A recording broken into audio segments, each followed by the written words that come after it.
भारत माता की, छत्तीसगढ़ महतारी की, छत्तीसगढ़ महतारी की, दंतेश्वरी माता की, दंतेश्वरी माता की, शीतला माता की, शीतला माता की, बूढ़ा देव महाराज की, बूढ़ा देव महादेव की, भारत माता की, भारत माता की, वंदे वंदे वंदे।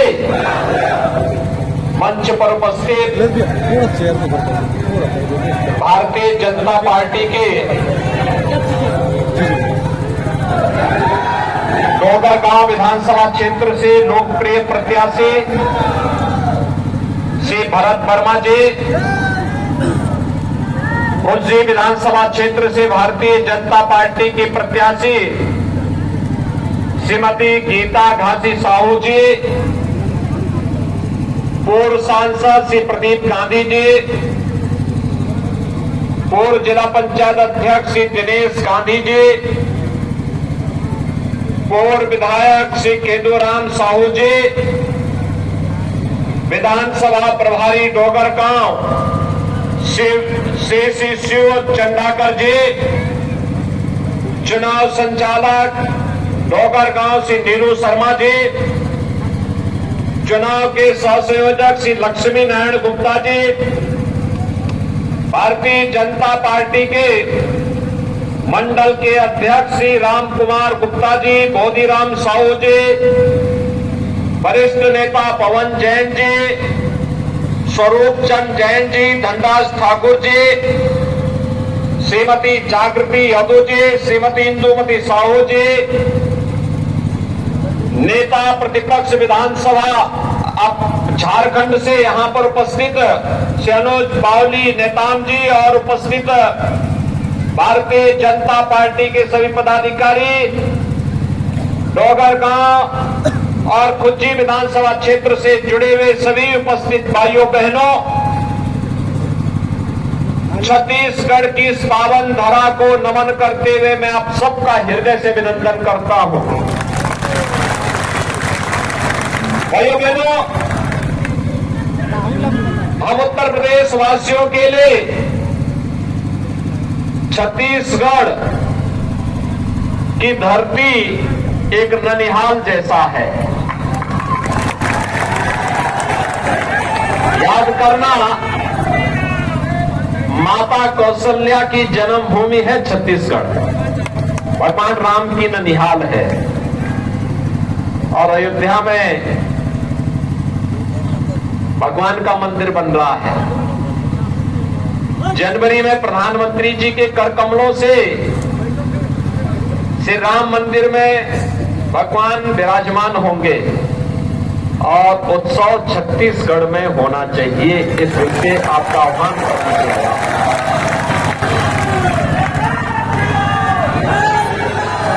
भाइयों बहनों, छत्तीसगढ़ अपनी संपदा के कारण, प्राकृतिक संपदा, वन का, खनिज का, उर्वरा भूमि का, जल संसाधनों का, यह दुनिया के समृद्धतम क्षेत्रों में है। लेकिन समृद्ध भूमि कांग्रेस नेतृत्व की 5 साल की सरकार ने छत्तीसगढ़ को बदहाल कर दिया है। भाइयों बहनों, कैसे योजनाओं से वंचित करने का पाप कांग्रेस नेतृत्व की सरकार ने किया है, ये किसी से छुपा हुआ नहीं है। एक तो कांग्रेस का जो घोषणा पत्र होता है, ये झूठ का एक पुलिंदा होता है। कोई काम वह सच नहीं कर सकती। कांग्रेस स्वयं देश के लिए एक समस्या है।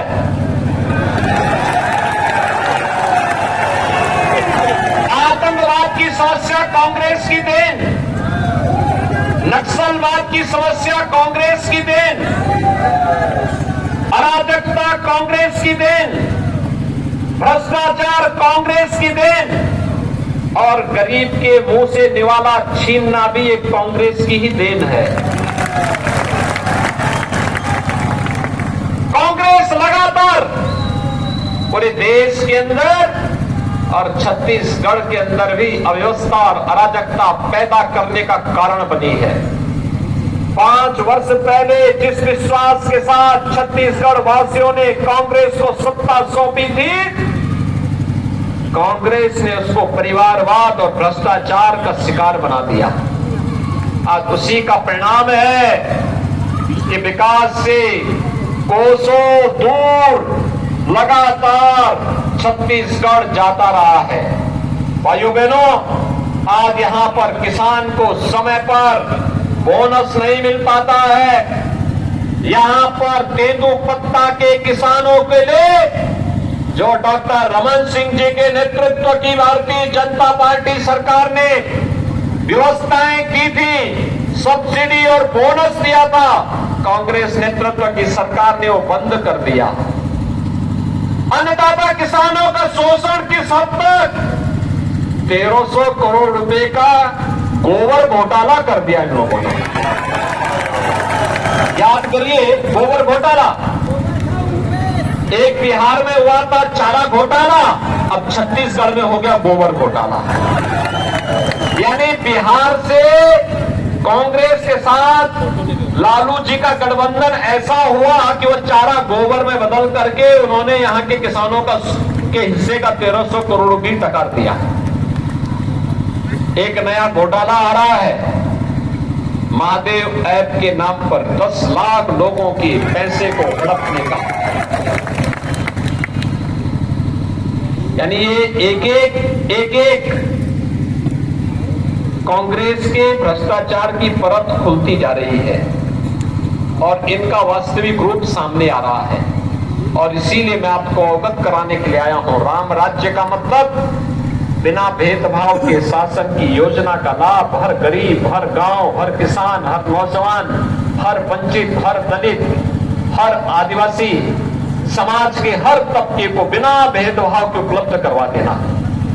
और यही उपलब्ध कराने के लिए तो मोदी जी ने पिछले 9.5 वर्ष के अंदर परिश्रम किया। यही कर रहे हैं। मुझे आश्चर्य होता है, 5 वर्ष में हमने उत्तर प्रदेश में 55 लाख गरीबों को एक आवास दे दिया। 55 लाख गरीबों को। लेकिन छत्तीसगढ़ में जो 16 लाख आवास यहां के गरीबों के लिए मोदी जी ने भेजे थे, वह कांग्रेस नेतृत्व की भूपेश बघेल जी की सरकार ने, भाइयों बहनों, उस आवास को भी हड़प दिया है, नहीं बनने दिया है। मैं पूछना चाहता हूं, क्या आपको जो प्रधानमंत्री जी के द्वारा आवास भेजा गया था, आवास मिला क्या? आवास मिला? नहीं मिला। हम आए हैं कहने के लिए 16 नहीं 18 लाख गरीबों को आवास उपलब्ध करवाएंगे। हर घर नल की योजना के लिए पैसा दिया है। क्या यहां पर हर घर नल योजना लागू हो गई क्या? नहीं करेंगे, क्योंकि पैसा तो इन्होंने दूसरी तरफ डाइवर्ट कर दिया है। गरीब को शुद्ध पेयजल मिले, कांग्रेस के एजेंडे का हिस्सा ही नहीं है। और इसीलिए कांग्रेस नहीं चाहती है, वे केवल वायदे पे विश्वास करते हैं, वायदा पर वायदा। जैसे एक फिल्म आई थी ना, तारीख पे तारीख, तारीख पे तारीख।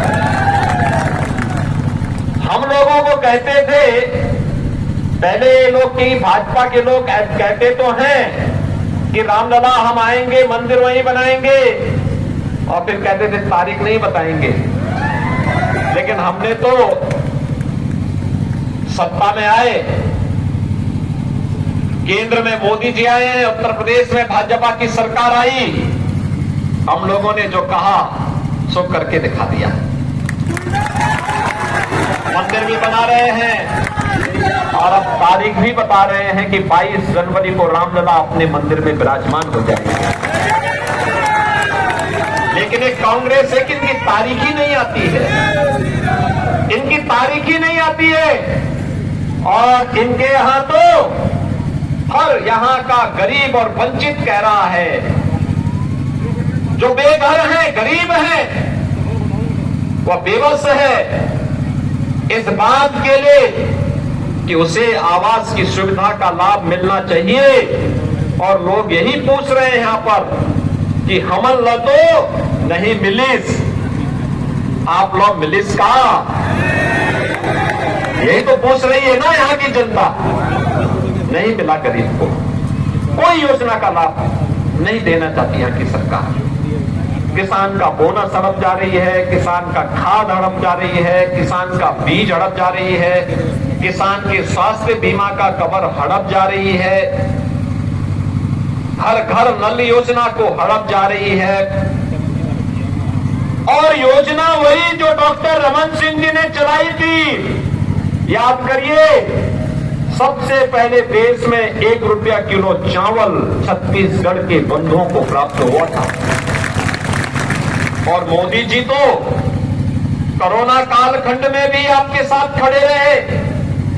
याद करिए, जब पूरी दुनिया अस्त व्यस्त थी, त्रस्त थी, अपनी स्वयं की जान के लाने के लिए तड़प रही थी, तब मोदी जी दुनिया के एकमात्र नेता थे जो अपने देश को बचाने के लिए, देश की जनता जनार्दन की सेवा के लिए पूरी ताकत के साथ लगे हुए थे। फ्री में टेस्ट, फ्री में उपचार, फ्री में राशन। अभी भी राशन मिल रहा है ना, मिल रहा है, दुनिया के अंदर कहीं नहीं मिल रहा है, केवल भारत में मिल रहा है। 80 करोड़ गरीबों को राशन, और फ्री में वैक्सीन भी।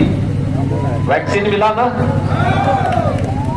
वैक्सीन मोदी जी ने ऐसी पुख्ता व्यवस्था कर दी कि वह हर गरीब को बिना भेदभाव के मिल जाए। हमने जाति नहीं देखी, किसी की पार्टी नहीं देखी, किसी का मत नहीं देखा, किसी का मजहब नहीं देखा। योजनाओं का लाभ सबको समान रूप से, भेदभाव किसी के साथ नहीं, लेकिन गुंडागिर्दी और अराजकता भी किसी की बर्दाश्त नहीं, तुष्टीकरण भी किसी का नहीं। और यही कारण था 220 करोड़ वैक्सीन की डोज देश के अंदर फ्री में देने वाला भारत दुनिया का एकमात्र देश था। कोरोना भारत के अंदर पूरी तरह समाप्त, कोरोना समाप्त हो गया ना, कोरोना का भय तो नहीं है ना। अगर कोरोना का भय होता भाइयों बहनों, हम इतनी बड़ी संख्या में, इतनी बड़ी सभा में यहां एकत्र हो ही नहीं पाते। हो पाते क्या? ये मोदी जी की देन है, उन्होंने देश को बचाया है, जनता जनार्दन को बचाया है। इन कांग्रेसियों का चलता तो सारा का सारा जितना भी वैक्सीन का पैसा था, इसको भी इटली की तरफ डाइवर्ट कर देते ना। और यही कारण है कांग्रेस की सरकार आती है, मनबड़ उचक्कों का, सौदे किस्म के उपद्रवियों का दुस्साहस बढ़ जाता है, धर्मांतरण बढ़ जाता है। कांग्रेस तो छद्मवेश में उन लोगों को अब वनवासी और आदिवासी के नाम पे चुनाव लड़ाने का कुत्सित प्रयास कर रही है। और इसीलिए आपको सावधान करने के लिए आए हैं। ये भगवान राम ने वनवास के समय इसी धरती पे सर्वाधिक समय व्यतीत किया था, और यहीं पर उन्होंने घोषणा की थी, निश्चर ही न करो मही बुझ उठाए प्रण कीन। उन्होंने कहा था कि जब तक इस धरती से राक्षसों को समाप्त नहीं कर दूंगा, मेरा ये संकल्प होगा कि मैं इस धरती को छोड़ूंगा नहीं। और भाइयों बहनों, आज आप सबका संकल्प होना चाहिए। जो भ्रष्टाचारी है, जो अराजकतावादी है, जो गरीब का निवाला छीन लेता है, गरीब के अधिकार को डकैती डालने का काम करता है, बेटियों की सुरक्षा में सेंध लगाने का कार्य करता है, वह किसी राक्षस से कम नहीं है। और उस राक्षस को हटाने के लिए हम सबका संकल्प होना चाहिए, एक ही संकल्प होना चाहिए। और संकल्प होना चाहिए भाइयों, हमारा जो संकल्प आज छत्तीसगढ़ वासियों का बन रहा है, और संकल्प यहाँ के लोगों का एक ही संकल्प है, और संकल्प है, आओ नहीं सही बो, बदल के मेरे साथ फिर से बोलेंगे, आओ नहीं साहिबो। ये छत्तीसगढ़ का संकल्प है और इसीलिए मैं आज आप सबसे कहने के लिए आया हूं, भाइयों बहनों, हम सब मिलकर के भारतीय जनता पार्टी के कमल को खिलाने की तैयारी करें। सब सहमत हैं? सभी सहमत हैं? देखो, भारतीय जनता पार्टी ने अपने प्रत्याशियों को किस रूप में उतारा है। सी भरत वर्मा एक छोटे से कार्यकर्ता से उभर करके आज प्रदेश में ओबीसी कार्यकर्ताओं का नेतृत्व करते हैं, लेकिन सर्व समाज का काम करते हैं, कोई भेदभाव किसी के साथ नहीं करते। एक कार्यकर्ता भारतीय जनता पार्टी ने प्रत्याशी बनाया है। श्रीमती गीता घासी साहू को अपना प्रत्याशी बनाया है। याद करिए, अब बेटी और बहुओं को भी सम्मान भारतीय जनता पार्टी दे रही है और इसीलिए आप सबका आह्वान करने के लिए आया हूं, कमल चुनाव चिन्ह पर। क्या चुनाव चिन्ह है? कमल। और कमल चुनाव चिन्ह पर इन दोनों को इनकी विधानसभा सीटों पर दोनों अगर श्रीमती गीता घासी साहू के क्षेत्र के लोग यहां पर आए हैं, उनके नातेदार रिश्तेदार डोगर गांव में हैं, तो अपने नातेदार रिश्तेदारों से कह करके जाएंगे कि बेईमानी और भ्रष्टाचारी को, देश के साथ गद्दारी करने वालों को, देश के साथ देश के विकास में बाधक तत्वों को हम स्वीकार नहीं करेंगे और इसके लिए राम राज्य की परिकल्पना को साकार करना है तो भाजपा एकमात्र विकल्प है और इसके लिए भारतीय जनता पार्टी को जिताना है, कमल निशान लाना है। इस संकल्प के साथ हम कार्य करेंगे और डोगर गांव में जो भी लोग खुज्जी विधानसभा क्षेत्र से जुड़े हुए लोग हैं, उनके नातेदार रिश्तेदार होंगे, वे सभी वहां जाकर के इस बात को बोलेंगे कि किसी भी स्थिति में हमें यहां पर भाइयों बहनों एक ही बात को कहना है कि हमने बनाया है, हम ही संवारेंगे। याद करना, छत्तीसगढ़ को सरदेव अटल बिहारी वाजपेयी जी ने बनाया था और इसीलिए तैयारी पूरी है, भाजपा जरूरी है। तैयारी पूरी है, भाजपा जरूरी है। एक बार मेरे साथ आप सब बोलेंगे, तैयारी पूरी है, तैयारी पूरी है और भाजपा जरूरी है का मतलब कमल का फूल। 7 नवंबर को कमल चुनाव चिन्ह पर भारतीय जनता पार्टी ने अपने घोषणा पत्र में कह दिया है, बेड़ी का दाम 3100 रुपया मिलेगा और एक किसान को 1 एकड़ में 21 कुंटल तक की छूट दी जाएगी। भाइयों बहनों, तेंदुपत्ता के जो लोग हैं, काम करने वाले लोग हैं, 5500 रुपये उनको देंगे और उनको चरण पादुका भी उपलब्ध करवाएंगे। ये भारतीय जनता पार्टी कह रही है। गरीब के उपचार के लिए 10 लाख रुपए तक की व्यवस्था और बाकी सुविधा तो भाजपा ही दे रही है, भाजपा ही दे रही है, भाजपा ही ने किया है और भाजपा ही करेगी और इसीलिए आपका आह्वान करने के लिए आया हूं। इन दोनों प्रत्याशियों को और भारतीय जनता पार्टी के प्रत्याशी पूरे जनपद में जहां कहीं भी भारतीय जनता पार्टी का प्रत्याशी कमल चुनाव चिन्ह के साथ में है, उन्हें भारी बहुमत से विजयी बनाने की अपील आप सबसे करता हूं। आप सब सहमत हैं? सभी सहमत हैं? तो मेरे साथ दोनों हाथ ला करके बोलेंगे, जय जय श्री राम, जय श्री राम, जय जय श्री राम। चुनाव जिताइए, ये दोनों फिर अयोध्या धाम का दर्शन जनवरी में करवाएंगे।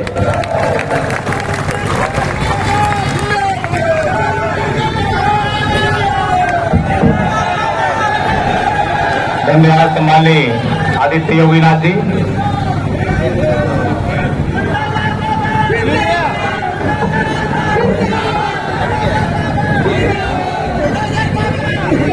एक बार जय ओर से मिलिए भैया।